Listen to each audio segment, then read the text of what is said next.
వస్తాయని మొన్నటిదాకా కింద మంచి ఇక్కడ నడవాలిగా కొంచెం దూరం మనం తండకి పోనా ఇప్పుడు పెద్ద తండకపోతే ఆ చెరువు చూసుకొని ఆడికి వెళ్ళి కాలువ లేదు వాళ్ళ కాలువ స్ట్రెచ్ ఉన్నట్టు కదా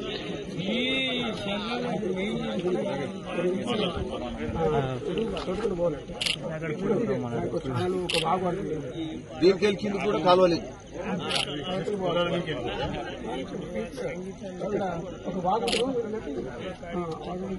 వడపడుతోళ్ళు లేరు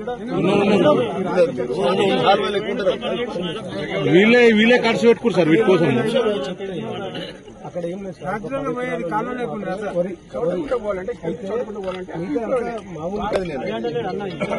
వడపడు నుంచి కాలువ లేదా పొలాల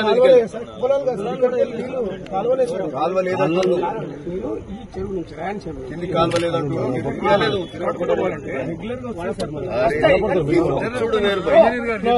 అంటే మీరు అనేది ఒక వాగు కుంటల పడిపోతే నష్టం కాలువ లేదు మీకు పొలాల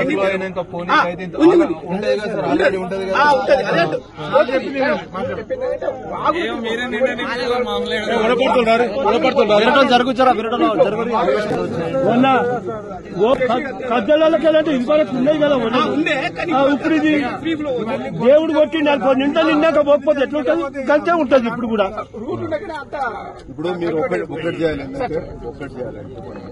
ఇప్పుడు ప్రతిసారి ఏమైతుంది చెరువులో నీటి వసతి కావాలి ప్రతిసారి ఏమైతుంది పొలాలు ఉన్నాయి పొలాల మీదకి మేము నీళ్ళు ఇవ్వడం అంటున్నాం ఎందుకంటే రైతులు పోనీయరు వర్షాన్ని పోసినాక ఈఎన్సీ ఏమంటుండ్రు మేము పొలాల మీదకి వెళ్ళి నీళ్లు పోనిస్తే నీళ్లు ఈ ధరగల్ల నీళ్లు 7 కిలో పట్టుకొస్తున్నాం 300 కిలోమీటర్ల ఇంకెక్కువ మేడిగడ్డ కూలిపోయింది ఇంకా మేడిగడ్డ వెల్లంపల్లికి వెళ్ళి వస్తుంది కాంగ్రెస్ గట్ట ప్రాజెక్టులకి వెళ్ళి నీళ్ళు వస్తున్నాయి వెల్లంపల్లికి వెళ్ళి వస్తున్నాయి 300 కిలోమీటర్లు ఉందో 400 ఉందో సో ఆ ధరగల్ల నీళ్లను పొలాలలో ఇచ్చలబెడిగా పోనిస్తే వేస్టేజ్ వాటర్ సో అది వర్షాన్ని కోసినాక అంటే కూడా వర్షాల తర్వాత ఈఎన్సీ పోనీయడం అంతకుముందు రైతులు పోనీయడం మళ్ళీ నీళ్ళు ఎట్లా అంటే ఈ కెనాల్ సిస్టమ్ ఉంది చూడండి పాత చిన్న గొర్రె ఉండొచ్చు బాగుంది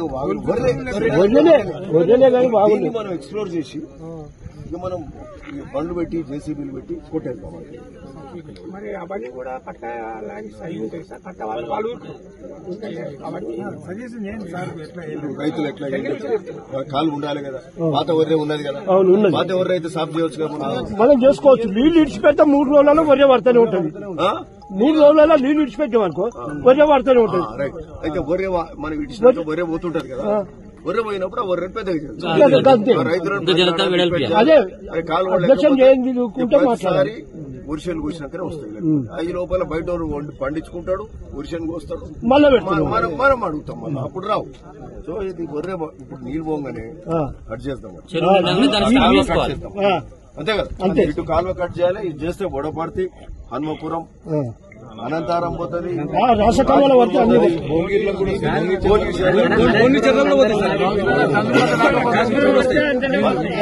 వడపర్తి కథనే నిండుతుంది 99% కత్మకు పోవాలంటే మీరే ఇడిచిపెట్టాలి అది అలాగే ఉన్నది చెప్పాలి ఏంటంటే మళ్ళీ ఆయన గిట్టాలి ఒకటేందండి వడపర్తి కథలో గేట్కెళ్ళి జనరల్ వచ్చేటి నీళ్లు షామీర్పేట ఎప్పుడు సాగదు షామీర్పేట వానలు పడతాయి అది కూడా ఎక్కువ వానలు పడతాయి సో ఇప్పుడు ఈ నీళ్ళు రావాలంటే ఇదే కదా కాబట్టి వానల మీద సిన్నేరు ఎప్పుడు పోతలేదు ఇప్పుడు పోతుందా పాతకాలంలో బాగు దాటాలంటే కష్టం ఇప్పుడు వానకాలం వస్తాయి ఇప్పుడు లేదు అయితే ఈ కాలువ మంచిగా చేసిందంటే 4-5 చెరువులు నిండుతాయి ఒకటి వడపర్తి చెరువు నిండుతుంది ఇక్కడ ముస్తాపురం మీదకి వెళ్ళి మొదలు పెడితే అంటే ఇదేమంటారు రాయన్ చెరువు అంటారు మళ్ళా మధ్యాహ్నం ఏముంటది సౌటకుంట మీదకెళ్ళి ఇక్కడ ఆగా చెరువు అంటే వడపర్తి చెరువు వస్తే వడపర్తి అట్లా హన్మాపురం నీళ్లు హన్మాపురం కూడా పొలాలందరికీ కూడా ఆడ కూడా కుంటుంటది మదిన చెరువు ఇవన్నీ చెరువులు నిండితే ఏంటంటే ఆ 2 పెద్ద ఊర్లకు సంబంధించి రైతులకు మేలు జరుగుతుంది. అట్లనే ఈ నీళ్లు పోయి మళ్ళీ ఏమైతుంది వడపర్తి కత్వాల పడతాయి. వడపర్తి కత్వాల పడితే ఆడికెళ్లి భువనగిరి చెరువు నిండుతుంది. భువనగిరి చెరువు ఆ రాసకాల వాళ్ళకి వెళ్ళి పోతే నీళ్లు అనంతారం నిండుతుంది, తాజ్పూర్ నిండుతుంది, అనంతారంలో ఉన్న 3 కుంటలు నిండుతాయి. మరి అంటే ఇవన్నీ జరుగుతుందంటే దాదాపు 1000 ఎకరాల పొలాలు ఇక్కడ వాడితే రైతులకు మేలు జరుగుతుంది. సో దానికోసము అంటే ఈ పరిస్థితి ఏమున్నదనేది తెలుసుకోవడానికి ఈ కాలువలు ఈ చెర్లని అటు ముస్తాపురం చెరువు చూసుకొని రాయల చెరువు చూసుకొని మళ్ళీ అక్కడికి వెళ్ళి ఇక్కడికి రావడం జరిగింది. కెనాల్ ఇక్కడికి వచ్చి అయిపోయింది. అంటే ఆడ 0 కిలోమీటర్ నుంచి 17 కిలోమీటర్ల కాలువ ఆగింది. కిందికి 24 కిలోమీటర్ల వరకు పోతే ఆడికెళ్లి డిస్ట్రిబ్యూషన్ నెట్వర్క్ ద్వారా ఈ చెర్లనే నిండుతాయి. సరే, ఈడ ల్యాండ్ ఎక్విజిషన్ కూడా ఉంది. ఆర్డీఓ గారు కూడా వచ్చిండ్రు. ఆ ల్యాండ్ ఎక్విజిషన్ నర్సిరెడ్డి గారు అని ఉన్నారు, వారితో కూడా మాట్లాడినా ఈ కాలువ చేసే కార్యక్రమం దీని మీద మరి చేస్తే రైతులకు ఇబ్బందులు ఉంటాయి. ఈ చెర్లన్నీ ఎప్పటిదప్పుడు అంటే వరిచేనులు ఉన్నా ఏదున్నా నీళ్ళు వస్తాయి. లేకపోతే ఇప్పుడు వరిచేనులు పోసినాకనే నీళ్ళు రావాలి. అది కూడా నీళ్ళు వచ్చే లోపల మళ్ళా నాట్లు పెడతారు. సో ఇట్లాంటి పరిస్థితులు ఉన్నాయి కాబట్టి మొత్తం ఈ చెర్లని తిరుక్కుంటూ వడపర్తి, హన్మాపురం రైతులందరూ కూడా వచ్చారు, అనంతరం పెద్దలు అందరూ కూడా వచ్చారు. ఓకే, అట్లే మరి ఈ రాసకాల్వ ద్వారా మన ఆడికెళ్లి వడపర్తి మీదకెళ్లి అటు బీబీనగర్ చెర్లకు కూడా నీళ్లు పోతుంది. సో ఇది అంతా యూజ్ఫుల్ చెరువు అన్నట్టు. కొండపోచమ్మ నుంచి వచ్చే నీళ్లు మరి ఈడదాకా ఏది మండలి ఏది మన తుర్కపల్లి కాదు, మర్కుక్ మండలి మీదకి వెళ్ళి నీళ్లు ఇక్కడ తుర్కపల్లి మీద ఏడుదాకా వస్తాయి.